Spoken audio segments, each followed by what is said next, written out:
जय हिंद सभी को।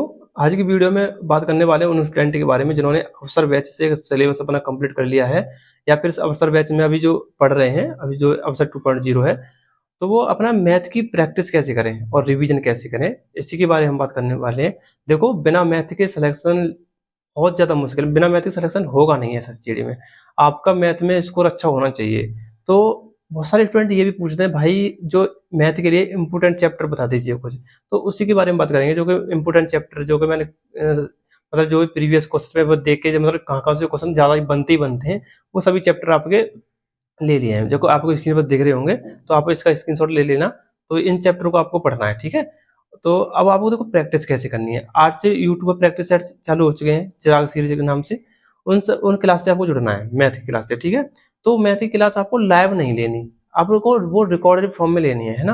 अब रिकॉर्डेड फॉर्म में लेने का फायदा क्या है, आपको देखो सिलेक्शन लेना है तो आपको कुछ अलग करना पड़ेगा। आपको भेड़ की तरफ नहीं चलना है, जो सब कर रहे हैं आप उसे मत करो, आपको ना अलग करना है। अलग क्या करना है, आपको मैथ का जो प्रैक्टिस सेट है वो रिकॉर्डेड फॉर्म में लेना है। और रिकॉर्ड में लेने का फायदा क्या रहेगा आप ये जान लीजिए।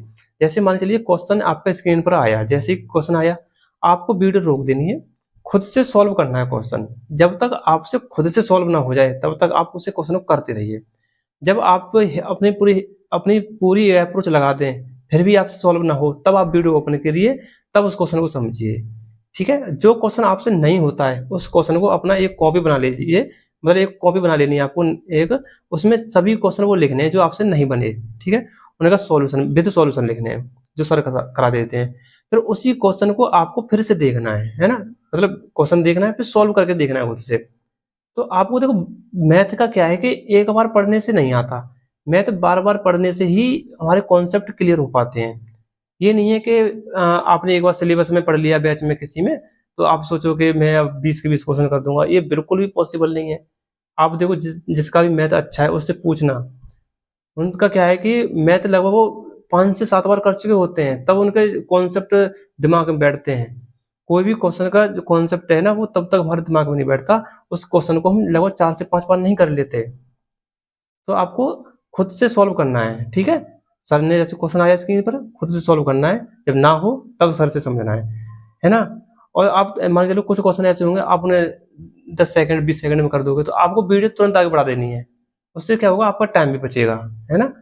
मान के चलो आप लाइव में ले रहे हैं तो लाइव में आपको कंटिन्यू बना रहना पड़ेगा, उसमें क्लास में क्वेश्चन आप भले ही कर लो लेकिन आपको बना रहना है। तो वो लाइव में फायदा नहीं है आपके लिए। मैं चाहूंगा तो आप रिकॉर्डेड फॉर्म में ले हैं इसको, ठीक है। और आपको क्या करना है, जैसे जो प्रैक्टिस सेट होता है उसमें जो आपके क्वेश्चन नहीं हो पाते हैं, है ना, वो तो क्वेश्चन आपको स्क्रीन पर लिखने ही लिखने हैं, मतलब अपनी कॉपी में वो लिखना ही लिखना है क्वेश्चन।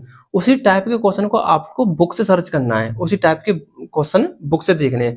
आपको बुक से उसी टाइप के क्वेश्चन 8 से 10 क्वेश्चन आराम से मिल जाएंगे, ज़्यादा ही मिल जाएंगे। 8-10 में छोटी छोटी बुक में बता रहा हूँ जो मिल जाएंगे। उन सभी क्वेश्चन पे आपको प्रैक्टिस करनी है। जो क्वेश्चन हमसे ना हो उसे हम बुक से सर्च करेंगे, उसके उसी टाइप के 10 से 12 क्वेश्चन हम सॉल्व करने हैं, ठीक है। ऐसे धीरे धीरे आपका जो है कॉन्सेप्ट अच्छे से क्लियर हो जाएगा। देखो एक दिन में महारथी कोई नहीं बनता है, धीरे धीरे ही बनते हैं सब, है ना। आप सोचो कि मैं एक दिन में कर लूँ, एक दिन में मेरा बहुत ज्यादा अच्छा स्कोर हो जाए, तो ऐसा पॉसिबल नहीं है बिल्कुल भी। आपको धीरे धीरे ही अपने जो है लेवल को बढ़ाना पड़ेगा, है ना। ये नहीं है कि एक दिन में आप बढ़ जाओ। तो जो क्वेश्चन आपसे ना हो वो अपने कॉपी में लिखना है और उसी टाइप का क्वेश्चन बुक से सर्च करने हैं और उन क्वेश्चन को खुद से सॉल्व करना है अच्छे से, है ना। उन सभी कॉन्सेप्ट अपने दिमाग में बैठाने हैं, ठीक है। एक तो ये तरीका हो गया प्रैक्टिस का। प्रैक्टिस तो आपको ऐसे ही करनी है जैसे मैंने अभी बताया आपको, ठीक है। प्रैक्टिस ऐसे हो गई। अब रिवीजन का क्या है, देखो रिवीजन जैसे मान चलो आपने सभी चैप्टर तो कर लिए हैं, सिलेबस कंप्लीट कर लिया है, एक एक चैप्टर पर डेली को उठा लीजिए, है ना। जैसे मान चलिए पहले आप नंबर सिस्टम ले लीजिए, नंबर सिस्टम का आप सभी क्वेश्चन बुक से सॉल्व कीजिए, है ना। क्लास भी करनी है। देखो मैथ को जब तक आप 2 से ढाई 3 घंटे नहीं दोगे, मतलब 2 से ढाई घंटा नहीं दोगे, तब तक मैथ को आप स्ट्रॉन्ग नहीं कर पाएंगे। आप सोचोगे मैं 1 घंटा पढ़ के कर लूँ, बिल्कुल ऐसा पॉसिबल नहीं है। आपको 2.5 से 3 घंटा देना ही पड़ेगा, 2.5 तो घंटा दीजिए, ठीक है। अगर मान चलिए आपको और भी सब्जेक्ट पढ़ने हैं तो आप 2.5 घंटा दे दीजिए आराम से। तो एक एक चैप्टर आपको पर डे लेना है ना। 1 घंटे में हो जाता है रिवीजन। अब एक बार पढ़ चुके होते तो 1 घंटे में रिवीजन आराम से हो जाता है। उन सभी के कॉन्सेप्ट देखने और क्वेश्चन भी सोल्व करने हैं। लगभग एक चैप्टर के 30 से 40 20 से 25 क्वेश्चन सोल्व कर लो डेली, ठीक है। आपका कम हो जाएगा, पर डेली ऐसे करना है, नंबर सिस्टम ले लो, फिर अगले दिन सिंप्लीफिकेशन ले लो, अगले दिन रेशियो ले लो, फिर साझेदारी ले लो, फिर टाइम एंड वर्क ले लो, ऐसे ही चैप्टर ले लो एक एक दिन, ठीक है। तो रिवीजन भी आपका होता रहेगा। अब बात करते हैं मॉक टेस्ट, तीसरा पॉइंट है, ध्यान रखना, तीसरा पॉइंट क्या है, mock test. Mock test, math का मॉक टेस्ट हमें लगाना है, ठीक है। अपना शेड्यूल बना लीजिए कि मुझे 3 दिन बाद मैथ का मॉक टेस्ट लगाना है, ठीक है। आपको मिल जाएगा, जरूरी नहीं है कि आप ऐसे जीडी का मैथ का मॉक टेस्ट लगाओ। देखो मैथ के सिलेबस जो चैप्टर होते हैं वो सभी सेम ही होते हैं सब में, ठीक है।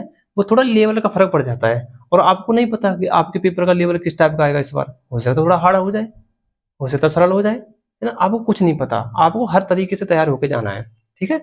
तो और जब मॉक टेस्ट लगाओ ना, आप हर किसी का लगाओ मॉक टेस्ट, मैथ जहाँ मैथ है उसका मैथ का मॉक टेस्ट लगाओ। उसमें देखोगे कि आपके कुछ क्वेश्चन ऐसे होंगे जो आपको स्क्रिप्ट करने पड़ेंगे, और कुछ क्वेश्चन ऐसे होंगे आप उन्हें सॉल्व तो करोगे, आंसर भी लगाओगे उसका, लेकिन आपका आंसर वो गलत हो जाएगा, है ना। तो जो गलत हो क्वेश्चन, और जो आपसे छोड़ दो उस क्वेश्चन को अपनी कॉपी में लिखना है, ठीक है। अपनी कमियों को पहचानना है, हमारी कमी कहाँ चल रही है, किस चैप्टर में हम कमी कर रहे हैं, चैप्टर में भी कौन सा टाइप हमसे नहीं आ पा रहा है ना। जब आप अपनी कमी को पहचान लोगे तो आपका स्कोर अपने आप बढ़ता रहेगा, है ना। क्योंकि हमारे जो कॉन्सेप्ट हैं, जो हमें हमारे कॉन्सेप्ट अभी ढीले हैं, वो हमें थोड़े सही करने हैं, वो हमारे मॉक टेस्ट से हमें पता चलेगा। जब हम मॉक टेस्ट लगाएंगे तभी हमें पता चल जाएगा कि हाँ, हम अभी यहाँ कमी कर रहे हैं, अगर हमारी ये कमी सुधर जाएगी तो हम एक अच्छा स्कोर कर लेंगे, ठीक है। तो आपको मॉक टेस्ट लगाने हैं, जो क्वेश्चन गलत हो उन्हें अच्छे से रीड करना है, और उसी टाइप के बुक से क्वेश्चन देखने हैं, मेहनत देखो करनी पड़ेगी।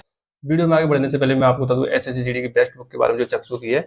और ये बुक आपको इसके अंदर दिख रही होगी, मैथ की बुक। अगर इसमें प्रीवियस क्वेश्चन पेपर सभी दिए हुए हैं, जैसे आपको इसके अंदर दिख रहे होंगे, किसी भी चैप्टर के, हर चैप्टर के प्रीवियस क्वेश्चन पेपर है, जिनसे आपकी तैयारी बहुत अच्छे से हो सकती है। और साथ ही में बात करूँ मैथ की होगी, और रीजनिंग की बुक की, रीजनिंग बुक है, इसमें रीजनिंग की आपको दिख रही होगी इसके पर। और जैसा कि आपको दिख रहा है, और इसमें अगर मैं इसको ओपन करके भी आपको दिखाऊं तो इसमें प्रीवियस क्वेश्चन पेपर सभी आपको इसके दिख रहे होंगे।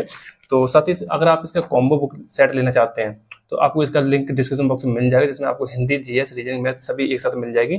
आप अगर इस बुक को लेना चाहते हैं तो डिस्क्रिप्शन में जाके इस बुक को परचेज कर लीजिएगा, ठीक है। बिना मेहनत के कुछ नहीं होना।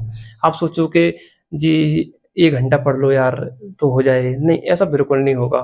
मैं आपको बताऊं, देखो मैथ स्ट्रॉन्ग करने के लिए बहुत सारे स्टूडेंट ऐसे यही कहते हैं भाई मैथ स्ट्रॉन्ग कैसे करें।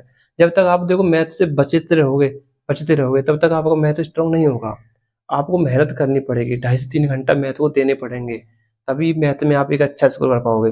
तो मैं आपसे यही कहूंगा, जो भी मैंने आपको स्टेप बताए हैं उन स्टेप को आपको अच्छे से समझना है। देखो मैंने क्या बोला है, मैंने आपसे वही बोला है जो मैंने खुद अपने आप ऊपर मतलब फिट किया है तरीका, मैं वही तरीका आपको बताया है जो मैं करता हूँ, है ना। तो आपको यही तरीका करना है, प्रैक्टिस सेट यूट्यूब वाला रिकॉर्डेड फॉर्म में लेना है, और फिर उसे जो क्वेश्चन हमसे ना हो उसे कॉपी में लिखना है, ठीक है। रिवीजन कैसे करना है, बुक से रिवीजन करना है, और फिर मॉक टेस्ट लगाना है। मॉक टेस्ट में जो गलती होती है अपनी गलती को मॉक टेस्ट के द्वारा पहचानना है ना। हमारी गलती मॉक टेस्ट के द्वारा ही पहचानी जाएंगी, ठीक है। आपको ये काम करने हैं, बस 3-4 काम करने हैं, आपका मैथ एक अच्छा हो जाएगा, ठीक है। और जो मैंने आपको इम्पोर्टेंट चैप्टर दिए हैं उन्हें अपना स्क्रीनशॉट ले लेना, और उससे के आधार पर अपनी तैयारी को करते रहना, ठीक है। तो आज के लिए बस इतना ही, धन्यवाद।